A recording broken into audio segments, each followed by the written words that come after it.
So we're back. 3 times the charm. So this is basically an easy at home pregnancy kit. They have 50 ovulation tests. They also have 20 pregnancy tests. So for all my girlies out there who want something affordable to test their LH surge and test their ovulation and all that good stuff, this is the way to go. I have had success with this. It's very, very easy to test. It's a great testing kit. They also have an app linked to it, so you can like scan the back and you can get the app, right? So this is me and my husband for second time using this kit to help track the ovulation. It's fairly easy, and literally, like when you use this kit and you track your ovulation and you track everything that you need to do, you will be in an instant. For me, at least, I have seen other reviews where people said the same thing, where it's like the next month they were pregnant. So don't gatekeep. This is an easy at home kit. It's roughly about $19, $23 with taxes on Amazon.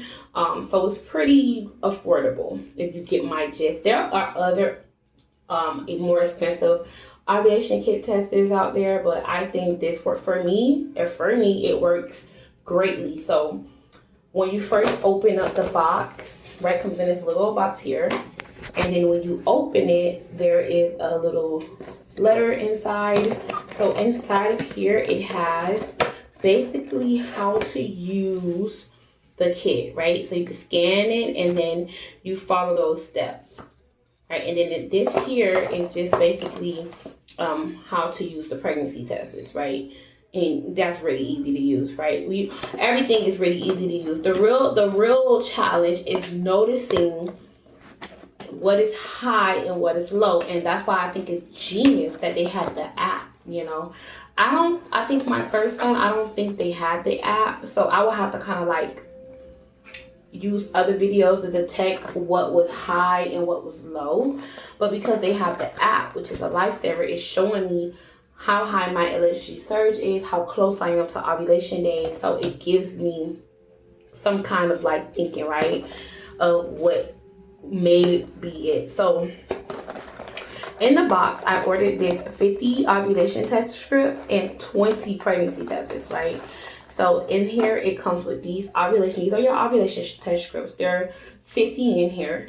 And if you don't conceive in the first month, I believe that this will be enough for the second month. I'm not sure about the third one, depending on how crazy you're testing. But I'm a crazy tester, so I probably will have to get another box the next month. If I did not conceive this month, I will have to get another box because I test morning, noon, and night. Like, I'm crazy. So if you have patience, you don't need 2 boxes. I think 1 would do you just fine.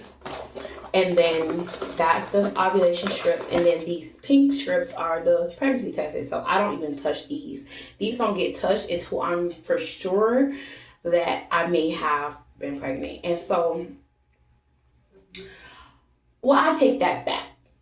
After ovulation, I wait the 2 weeks window and then I test. So it could be a few days before my period, I test. After the 2-week window, I start testing. Not crazy, but I kind of give myself a skip and a hop just so I can get that progression line, or to, you know, maybe I might get a positive on day 10 after ovulation or day 9. So I want to get that progression line. That's why I would take it. But other than that, I would not touch them because they're very tempting to touch.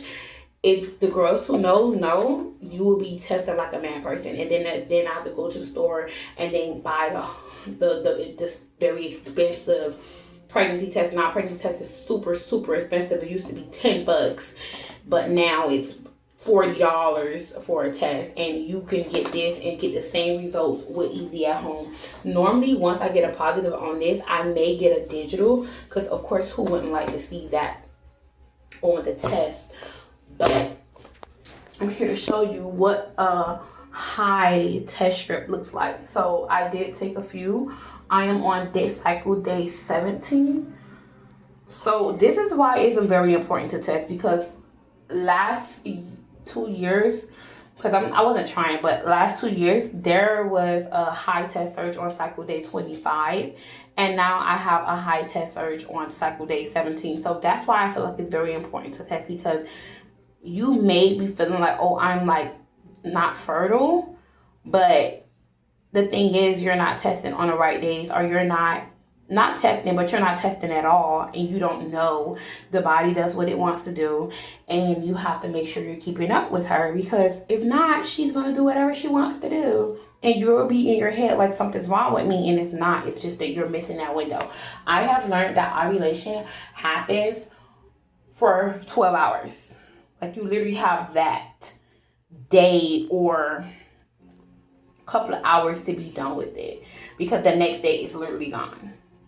Like, you'll be so fast, you'll see so crazy how fast it goes.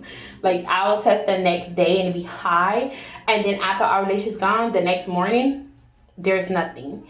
Very light, very faint, there's nothing. So it's almost like a ticking time bomb. You have to really catch it before it explodes, because if you don't, you're gonna miss it.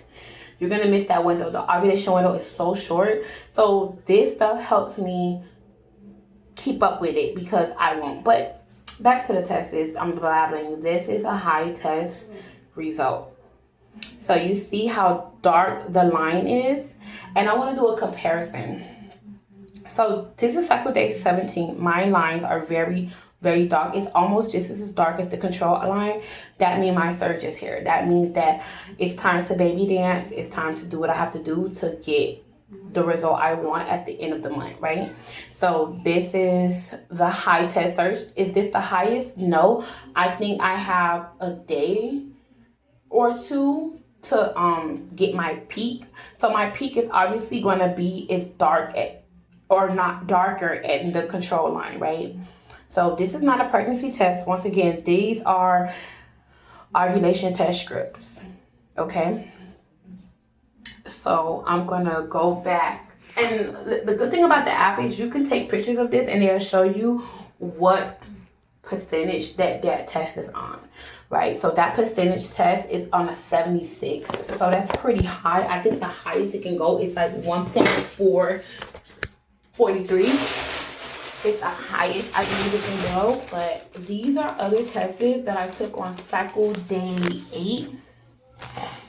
So the day after my period. And I'm going to show you that I did not get a surge. If I can find it. This is why I should have tested earlier. Oh, so perfect. So I have one here. This is cycle day 8. Do you see the difference? There's barely anything there. Is a line there? Because I want you to understand what I'm trying to show you. I'm trying to show you the darkness and the lightness of the test. This is no surge. There's nothing going on here. Is nothing. And once again, this is about a 10-day-old test, but it was just as light as the first day I took it. This is like no surge. There's nothing going on. Versus cycle day 17, there is a very dark line there. So just to put this in perspective, I'm touching the P dip, sorry, but it's mine. So that's dark.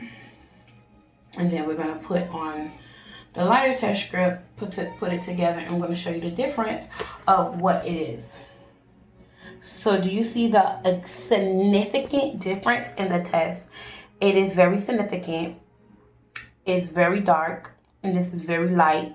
This is cycle day 8, the top part, and the bottom is cycle day 17. This is just to show you what it looks like when you have a surge and when you don't have a surge. Okay, so you have to be very careful what you're doing, especially for the ones that's just learning how to do it, right? So keep up with me on this journey. I will be back I'm babbling, but I will be back tonight to take another test. Now, mind you, this is 12. The other ones I took at 8 is in the window here. I have to keep up with my tests. This is in the window here. So these are my tests from this morning. See, it's a little dark. It's a little lighter, but it's still dark. Right, it says that one is super dark. This one is super duper dark.